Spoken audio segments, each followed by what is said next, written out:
आज एक बार फिर पार्लियामान में धुआंधार तकरीरों के साथ एक कदम आगे बढ़ते हुए हुकूमत ने चीफ जस्टिस के खिलाफ रेफरेंस लाने का उसूली फैसला करते हुए एक तहरीक मंजूर कर ली है।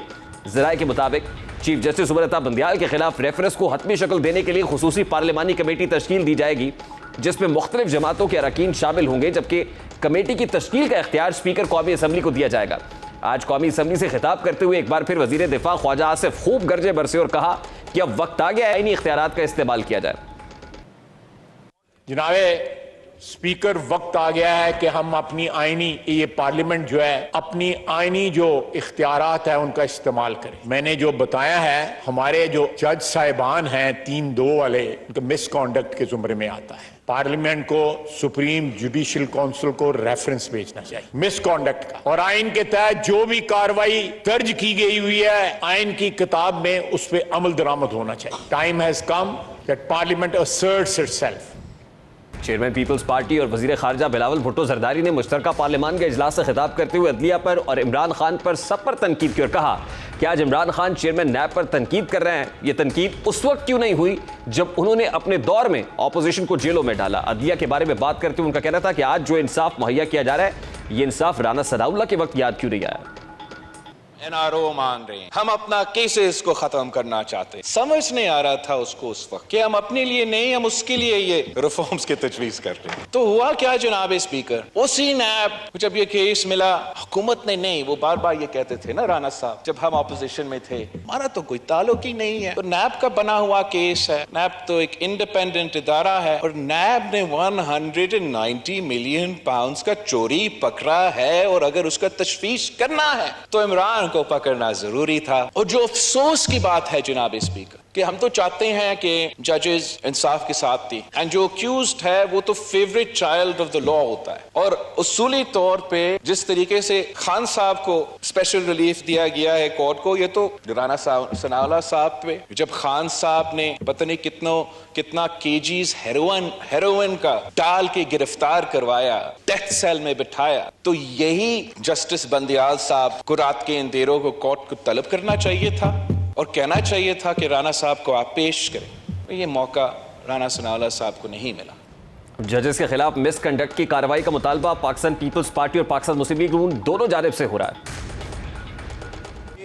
ऐवान हक बजानिब है कि चीफ जस्टिस ऑफ पाकिस्तान के जो अब अपनी जाती मफादात के लिए इस वक्त पाकिस्तान के आइन को और पाकिस्तान के निज़ाम अदल को होस्टेज कर रहे हैं, ये पार्लियामेंट्री ओवरसाइट का फंक्शन ये पार्लियामेंट इस्तेमाल करे, उनके खिलाफ एक जुडिशल रेफरेंस बना के, जो रिव्यू सुप्रीम जुडिशल काउंसिल में मिसकॉन्डक्ट का रेफरेंस बना के भेजे, ताकि हम अदल के निज़ाम को बचा सकें। तहरीके इंतशार जो कैंपेन करती थी ना, मदीना की रियासत कह के कि यहाँ 2 पाकिस्तान नहीं हो सकते, एक पाकिस्तान होगा, यकीनन उन्होंने 2 पाकिस्तान की जो ऐसी लंबी बुनियाद डाली है, और जो चीफ जस्टिस ने इंसाफ के 2 मेयार रख के उसको मुस्तहकम किया है, उसकी आज तक कोई नज़ीर नहीं पाकिस्तान की तारीख में। माफ़ कीजिएगा, लेकिन जो कौमें सांपों को दूध पिलाती हैं, फिर वो याद रखती हैं उनके साथ क्या दहशतगर्दी होती है। ये दहशतगर्द जत्थे हैं। दूसरी जानिब पार्लियामान से कुछ दूर सुप्रीम कोर्ट के मरकजी दरवाजे से कुछ फासले पर पीडीएम सरबराह की क़यादत में मुनक़िदा जलसे से कायदीन ने अदलिया के खिलाफ महाज को खूब गर्म रखा है। इस जलसे से मरियम नवाज ने खिताब करते हुए हस्बे तवक्को अदलिया पर खूब तनकीद की और कहा कि जब जब इस मुल्क में कोई गैर आईनी काम हुआ, जब जब किसी मुंतखब वज़ीर आज़म भेजा गया, इन तमाम फैसलों पर इसी इदारे ने मोहर तस्दीक सब्त की। मुल्क को जब जब भी खराब किया गया, वो यहाँ से जो नजरिया जरूरत उठता है उसने खराब किया पाकिस्तान को। मुंतखब वज़ीर आज़म को घर भेजा जाता है, किसी मुंतखब वज़ीर आज़म को फांसी लगाई जाती है, किसी को जिला वतन किया जाता है, किसी को गोली मारी जाती है, किसी को एक इकामा रखने पर, बेटे से तनख्वाह ना लेने पर एक मुंतखब वज़ीर आज़म को, आपके मुंतखब वज़ीर आज़म को घर भेजा जाता है, और यहाँ से मोहर लगती है, यहाँ से। आज जबकि हमारी फौज मार्शल लॉ लगाने को तैयार नहीं है, जमहूरियत आइन और कानून के साथ खड़ी है, तो आज पाकिस्तान का 5वां martial law, judicial martial law भी यहाँ से लगा है। अब अगर कहा जाए कि पार्लियामान के दोनों इजलास और पार्लियामान के बाहर मुनक्किद होने वाला धरना अदलिया हुकूमत की जानिब से अपनी अपनी पावर शो का मुजाहरा था, तो शायद गलत नहीं होगा। इस शो ऑफ पावर की टाइमिंग भी इंतहाई अहम है, क्योंकि आज ही सुप्रीम कोर्ट में इलेक्शंस के हवाले से जो 4 अप्रैल के फैसले के खिलाफ इलेक्शन कमीशन की नजर सारी दरखास्त थी, वो भी समाअत के लिए मुकर्रर थी। इस पर भी समाअत हुई है और इसको अब मुलतवी कर दिया गया अगले मंगल तक, क्योंकि कल एक और इंपॉर्टेंट केस की समाअत सुप्रीम कोर्ट ऑफ पाकिस्तान में होने जा रही है। आज फिर चीफ जस्टिस ने दोनों फरीकैन को बैठकर डायलॉग के जरिए से मामले का हल निकालने का मशवरा भी दिया है। सारे मामले पर बात करेंगे। इस वक्त चेयरमैन एग्जीक्यूटिव कमेटी पाकिस्तान बार काज़ा पाशा साहब ने हमें ज्वाइन किया है। अस्सलाम वालेकुम पाशा साहब, बहुत बहुत शुक्रिया आपके वक्त के लिए। पाशा साहब, आज जो समाअत सुप्रीम कोर्ट ऑफ पाकिस्तान में हुई, उसमें भी जो सुप्रीम कोर्ट बार एसोसिएशन के नुमाइंदे थे, उन्होंने आए और वो रोस्टम पर आकर अदालत से इजहार यकजहती करते रहे। इस वक्त सफेद इमारत के बाहर जो पीडीएम का धरना जारी है, इस सारे मामले पर जो आप पाकिस्तान बार काउंसिल है वो कहाँ खड़ी है? सुप्रीम कोर्ट बार एसोसिएशन तो इजहार यकजहती कर रही है, पाकिस्तान बार काउंसिल का क्या मौक़िफ़ है?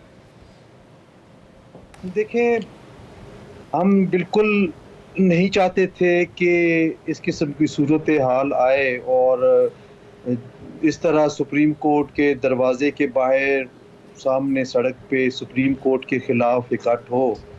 इसीलिए आपको याद होगा कि हम जब से ये केसेस शुरू हुए, बल्कि आप अगर ज़रा इब्तदा में जाएं, जो पंजाब असम्बली वाला केस था, उस वक्त भी हमने रिक्वेस्ट की थी कि आप फुल बेंच बना लें। फिर बाद में जब इलेक्शन वाला मैटर आया, तमाम मैटर्स में हमने ये रिक्वेस्ट की थी और इसी वजह से इस वक्त से खौफ खाते हुए हमने ये रिक्वेस्ट की थी कि आप फुल बेंच बनाएं, लेकिन पता नहीं क्या वजह है, क्यों नहीं बनाया गया। बड़ा दिल अफसरदा है, बड़ी तकलीफ़ में है हम। बतौर स्टूडेंट ऑफ लॉ हम ये समझ रहे हैं कि ये मुल्क के सबसे बड़े इदारे जो सुप्रीम कोर्ट है, आला तरीन अदलिया है, उसके बारे में इस तरह के रिमार्क्स, इस तरह की बातें हो रही हैं, लेकिन उसकी जो वजूहात है वो हमें देखनी पड़ेगी कि वो ऐसे क्यों हैं। हमने हमेशा आइन और कानून की बात की, बतौर इंस्टीट्यूशन भी, बतौर इंडिविजुअल भी। हमने हमेशा अदलिया का साथ दिया। आप देखें, लॉयर्स मूवमेंट चली, हमने कुर्बानियाँ दी। 2-2, 3-3 साल हम हाई कोर्ट्स में पेश नहीं हुए, क्या कुछ हमने नहीं किया। ज़ख्मी हुए, FIRs हुई, अरेस्ट हुए इसी अदलिया की बहाली के लिए। लेकिन अफसोस के साथ ये कहना पड़ता है कि जब एक मखसूस बेंच बना के मखसूस फैसले करवाए जाएं, तो फिर इस तरह की सूरत हाल आती है।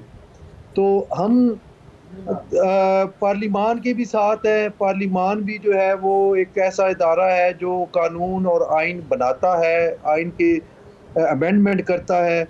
अदलिया के साथ भी हैं। उसकी बड़ी वजह यह है कि यही तो हमारा ओढ़ना बिछोना है। अदलिया के साथ ही हमारी इज्जत है, हमारा वकार अदलिया के साथ है। बट पाशा साहब, इस मौके पर ये हो नहीं सकता ना कि दोनों तरफ आप ये कहें कि उनके भी साथ है और इनके भी साथ हैं, क्योंकि इस वक्त जो सूरत हाल चाह रहा है दस्तूर पर दिखाई दे रही है। क्या आपको माजी की सियासी और अदालती तारीख में ऐसी नज़ीर मिलती है कि हज़ारों की तादाद में लोग आके शायर दस्तूर पर बैठ जाएं और बराह रास्त ये चीफ जस्टिस से मुतालबा करें कि वो स्टेप डाउन करें? बिल्कुल नहीं। आप मेरी शायद बात समझे नहीं है। अगर आप इसकी रूट कॉज देखें तो वो बड़ी इंपॉर्टेंट है। आखिर क्यों नहीं जो है वो किया गया, फुल बेंच बनाया गया। आपको याद होगा कि हमने खुद जाके रिक्वेस्ट की, कितनी दफ़ा रिक्वेस्ट की कि आप फुल बेंच बनाएं। मैंने खुद की रिक्वेस्ट जाके। सुप्रीम कोर्ट के 6 साबिक सदूर और 6 मेंबरान पाकिस्तान बार कौंसिल वहाँ पे गए, उन्होंने रिक्वेस्ट की कि आप फुल बेंच बनाएं। क्यों नहीं बनाया गया? क्या वजह थी? क्या जो बाकी जजेस थे वो सुप्रीम कोर्ट के जजेस नहीं थे?